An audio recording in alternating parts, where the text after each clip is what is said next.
Ben, Nye the History Guy. Humans have been roaming the Earth for millions of years and have developed complex civilizations across the world. Through the evolution of the human body and the brain, humans have become the most dominant species on the planet. Technology has advanced to unbelievable levels, and skyscrapers are popping out of every city. But how did we get here? How is our Earth shaped this way? Back in 2.5 million BCE, the earliest humans paved the way for the humans of our society. Early humans, as you can see with these two Homo sapiens, learned through experimentation by hunting and gathering, to acquire food, as well as the making of rudimentary tools. These breakthroughs led to further advancement of the Homo sapiens species. However, the first 2 million years of human existence could be described as painfully slow. Migration of these humans also occurred around 600,000 BCE, where Homo erectus traveled to foreign places like Asia, Europe, and Africa. As Homo sapiens sapiens began to replace all the Homo erectus on the planet, the wiser species began to suffer from serious setbacks. Hunting and gathering groups were required to stay small, as well as having to roam wide areas to get an adequate food supply. On the other hand, these Homo sapiens sapiens were able to further expand the human race across the entire globe. Australia and the Americas were now occupied by this expanding population. These people needed a more efficient way to live, and the invention of agriculture was able to do just that.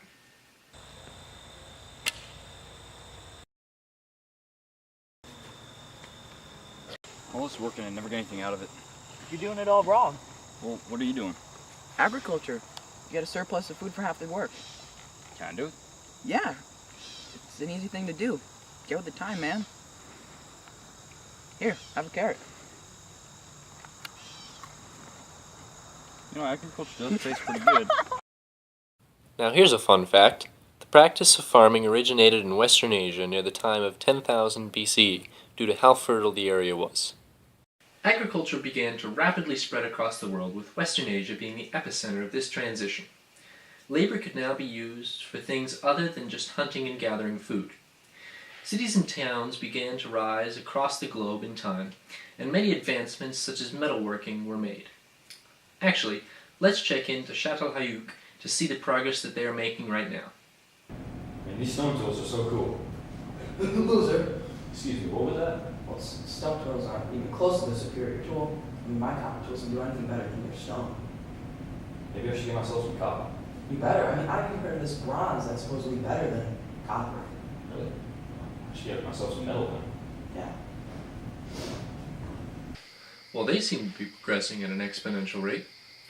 Nomadic societies are also occurring at this time as some groups like the Indo-Europeans.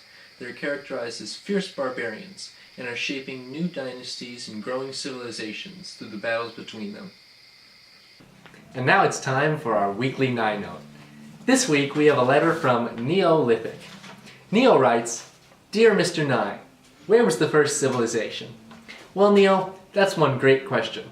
But for that, I'm going to refer you over to my good friend Brian, an expert on Sumer. No, well, I'm not 8:30. I have plans for that. Brian, you're on.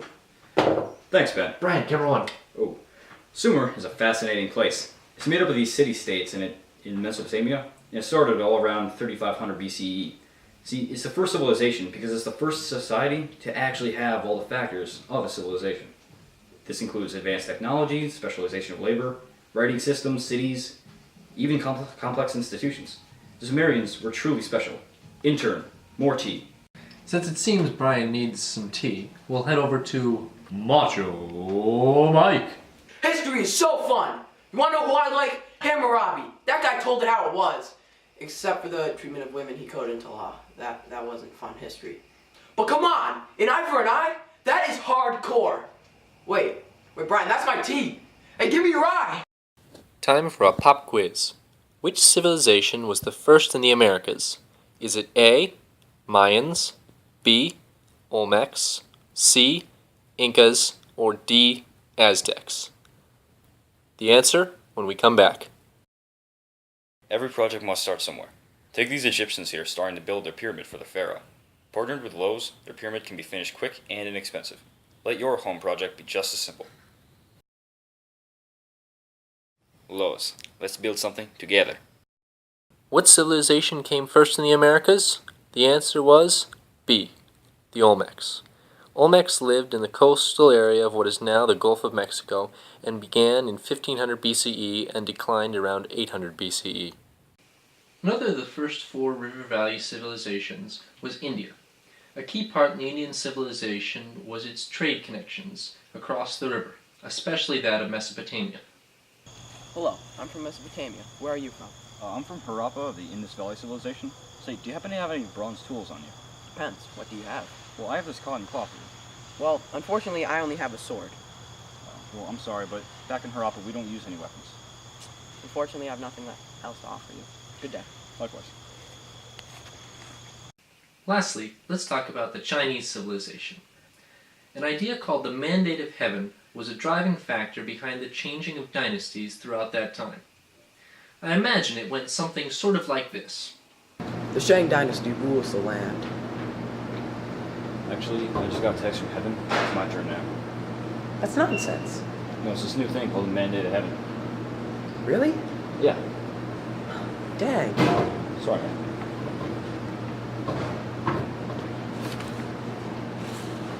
Much better.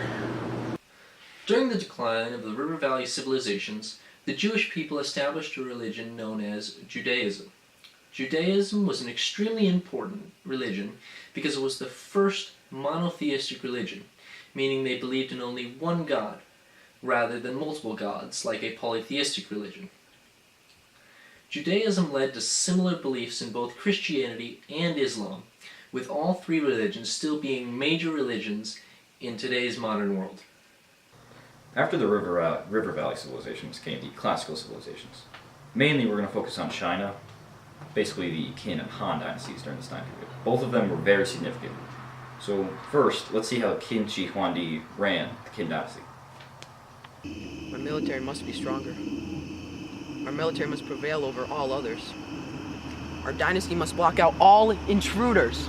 Sir, how is this possible? We build a wall. Home Depot? No, Lowe's. I'll call it the Great Wall of China. Now go tell the others. Yes, sir. China will be great once more. After the Qin dynasty fell, the Han dynasty assumed its position. The Han dynasty expanded to an even larger size than the Qin, so a bureaucracy fit well. A bureaucracy is when the land-holding elites, who passed the civil service test, ruled a small portion of the empire. Along with the bureaucracy, Confucianism and Taoism also played a large part in Chinese culture. Son, listen to me. Respect Confucius. I'm sorry, Father. Does filial piety mean anything to you? Yes, I apologize. I wish I could live with Taoism. I envy that balance. Now over to India.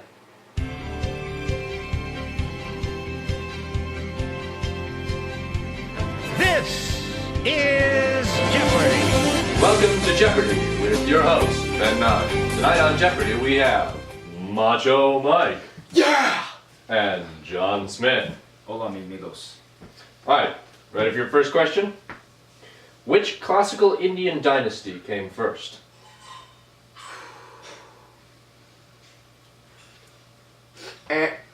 Macho Mike. I'm going out on a limb here, but is it the Mauryan dynasty? That would be correct. Yes!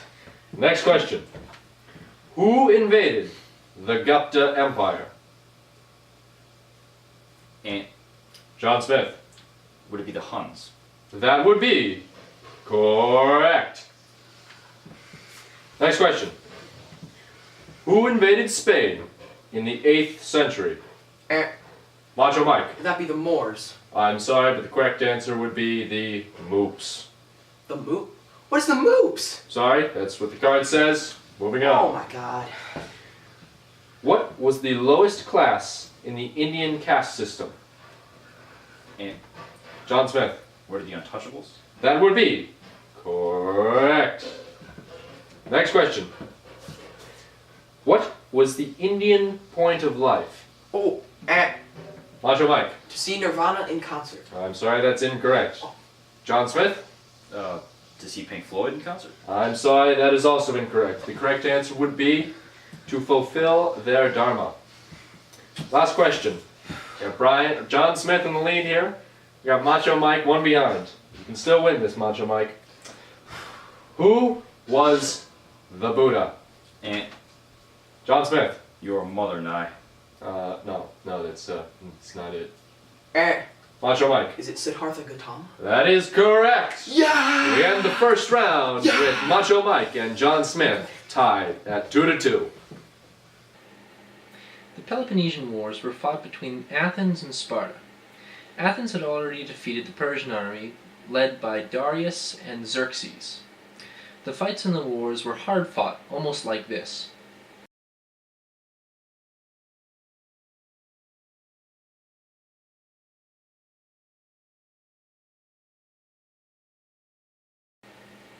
Athens was, however, defeated in the Peloponnesian Wars. Our research even found an old commercial from Sparta, or at least that's what we think it is. Athens, do you really want them as your superior?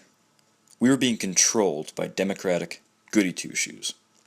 The Delian League further gives Athens the power of Greece. We must fight back. Together, we can end the Delian League.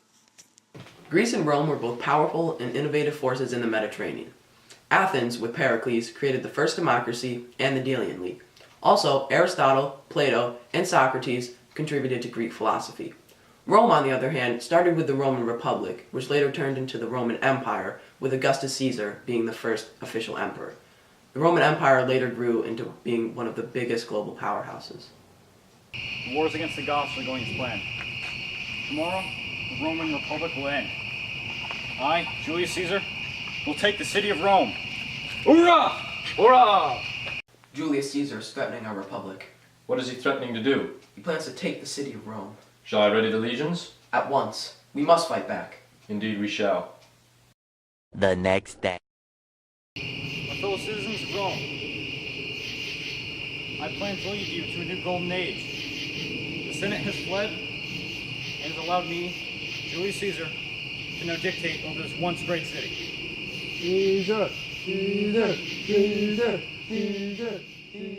But as you can see, surely, in Matthew 8:24, Jesus had healed a paralytic.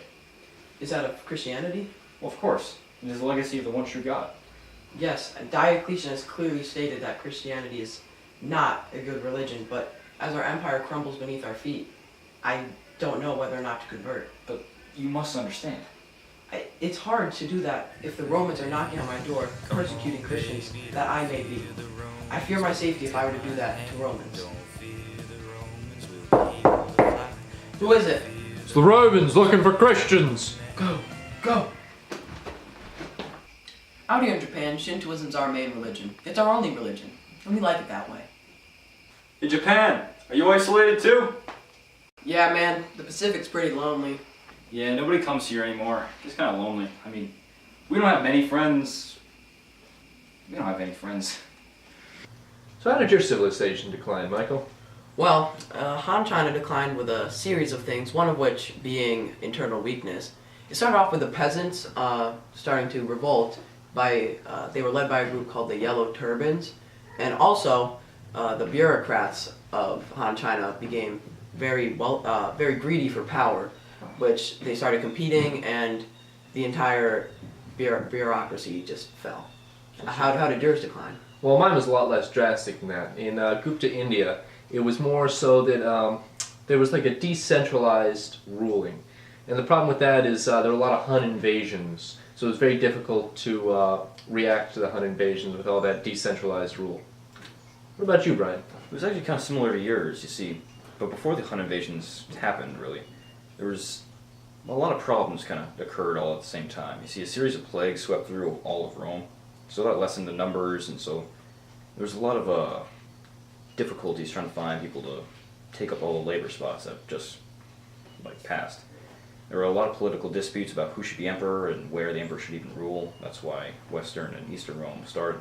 That's where it started to split in half, essentially. And there was also a lack of civil duty within the upper class. That kind of took away the whole pride that the city of Rome was originally founded about. You know, that's who they were. There's also a lack of loyalty from the soldiers, because a lot of them were mercs that from the areas that they conquered, and they were guarding the outskirts. I mean, they're only motive was greed for coin, not really loyalty. Then, after all that happened, the Huns invaded from the west, took the western half of Rome, just decimated it, because after all this, they had nothing to fight back with. So, only the east was saved, you see. Actually, the whole difference about all these empires falling, the eastern half of Rome was saved. Later became the Byzantine Empire and survives for about another 1,000 years, I believe. Really? Yeah. Well, that'll be it for this week. I'd like to thank Macho Mike and Brian of Coventry, and I'd like to give a special thanks to our sponsor, Lowe's. Let's build something together. Join us next week in our analysis into the French Revolution. This is Ben Nye, signing off.